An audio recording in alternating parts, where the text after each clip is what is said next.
زنگیری قینچ جگه قلین 35,000 40,000 سومون برای وی باید خارجه 10 سال کار کنی اخی.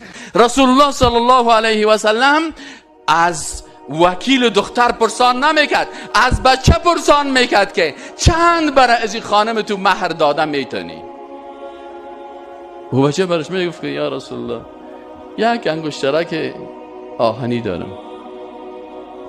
احیانا میگه هیچ چیز ندارم. میگفت خیلی برو 10 سوره را برش یاد بدی، 10 سوره قرآن مهر میشه. امروز کس قبول میکنه که 10 سوره قرآن مهر شد؟ من از بیگانگان هرگز ننالم که بر من هر چی کرد آن آشنا کرد. ما از اهل قرآن و از اهل سنت گله میکنیم. نکنین اسلام عزیز، اسلام زیبا را برای مردم غلط معرفی نکنین.